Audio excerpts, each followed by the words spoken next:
Thank you, Michael. Hola, Cristian, ¿cómo estás? Un gusto saludarte. Muy bien, gracias. Un campamento atípico en diciembre, ¿no? Normalmente es en enero. Estás rodeado de muchos jóvenes. Eres uno de los que más experiencia tienen en el campamento. Cuéntame un poco cómo ha sido tu experiencia siendo uno de los veteranos y cómo ha sido el campamento en general. Sobre todo, me imagino muchos jóvenes acudiendo a ti por consejos, ¿no? Sí, pues nuestro sistema es muy difícil de aprender y este campamento es una oportunidad para tener estos jóvenes aquí listos cuando es su tiempo para nosotros, los veteranos que están aquí, ser muy amables, ayudarlos para que aprendan este sistema más rápido. Y bueno, estamos aquí también para estar bien físicamente para los eliminatorias que vienen. Gracias. Next will be Damian Calhoun from the Orange County Register. Hey, Christian, how you doing? Great, and yourself?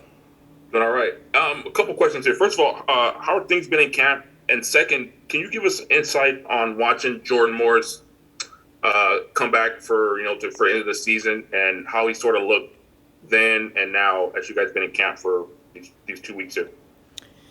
Yeah, I think first and foremost, having all the young guys here, expanding the player pool is really important. Obviously, when it's their time to get called in, they want to, be flying when they come in and understand the system. So it's a good time to bring in newer guys and have us older guys help them out in that sense. Now, in terms of Jordan, and he's looking sharp. He's probably the first one to tell you that, the speed of play was a little bit fast initially, but I think it's slowing down for him, and the amount of games that he got that were kind of unexpected was really nice. So, him being back in the mix is really nice to see, and he's doing really well, and playing like he never left. Apologies for changing your job on you, Damian. Next, we'll go to Charles Bone from MLSsoccer.com. Hey, Christian, good to speak with you again. I was wondering, I know national team camps are always a big opportunity, and you got to come at a high level and you want to make a good showing.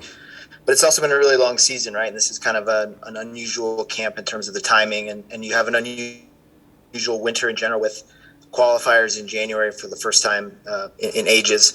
And so I'm wondering how you approach the psychological side of all this, and also what the winter looks like for you in terms of getting that right mix of rest versus staying sharp for the qualifiers.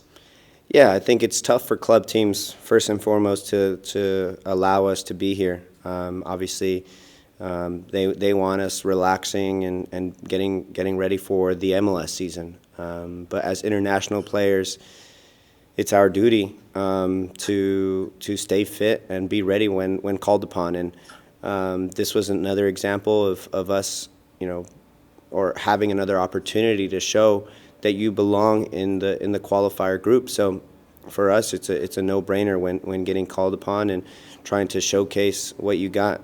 Greg is very analytical. He looks at every training session and every play. So being sharp mentally and physically is going to be really important in this camp and in January.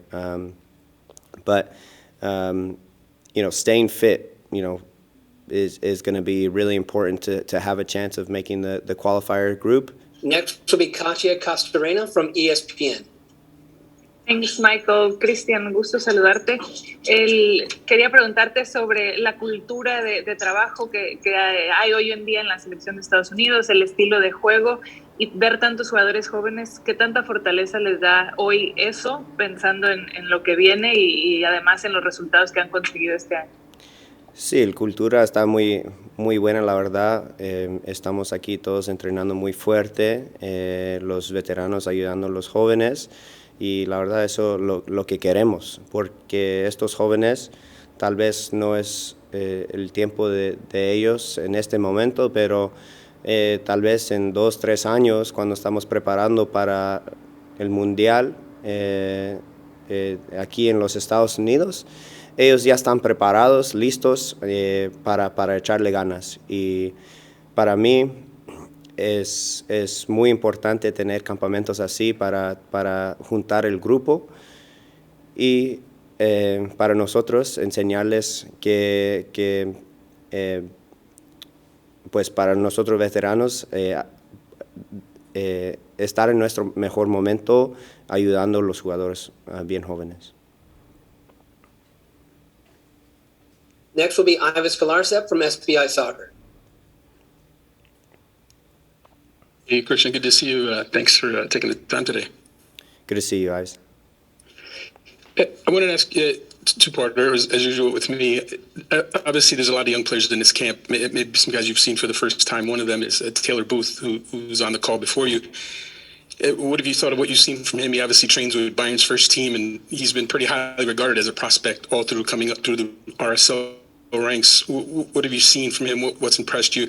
And my second one's about you specifically. You come into this camp, everyone talks about the young guys, but you yourself are still fighting for your place on his team and your place in qualifying and trying to get on the field for qualifiers. When you look at this camp, do you see this as another chance for you to make sure you still hold on to that place and to get on that field come January?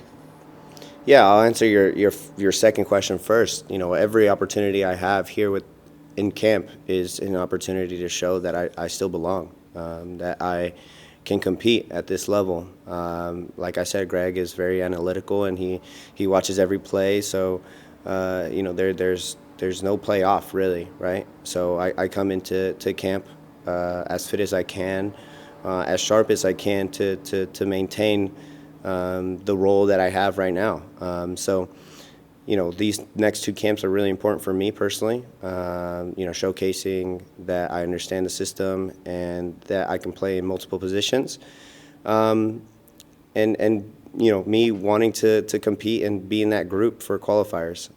And secondly, you know, Taylor Booth, he's got quality. He's a player on the ball. You know, you want in the half spaces. You want him dribbling at players. He's just really smooth on the ball. And now it's about him understanding the system, understanding what Greg wants. You know, what our team needs from him, so that he can transition into this squad really smoothly. But man, he's got quality. He's a player that can change rhythm and disorganize the opponent. Last question goes to Michele Giannone. Thank you again, Michael. Gracias otra vez, Cristian. Mencionas mucho el tema táctico y lo que exige Greg. Tú has jugado múltiples posiciones, o puedes jugar múltiples posiciones, como 8 box to box, o como juegas en Seattle, un poco más arriba, tipo winger o número 10. ¿Dónde te sientes más cómodo y dónde crees que Greg te ve a ti en este presente y en el futuro, tomando en cuenta lo que viene, las eliminatorias del Mundial? Gracias. Sí, yo he hablado con Greg de este tema, porque la verdad yo también estaba frustrado porque no sabía qué posición soy cuando estoy con este equipo. Y la verdad me dijo, hey, tú puedes jugar en las dos posiciones. Y pues ahorita estoy en soy un mediocampista, jugando más atrás, apoyando el ataque, pero en otros partidos, sí, estamos jugando otros equipos diferentes, con diferentes sistemas, estilos, tal vez me pone como extremo, pero para mí es en este momento enseñar que puedo jugar las dos posiciones muy bien y que puede depender de mí cuando me llama. We've got one more quick question from Charles Bone.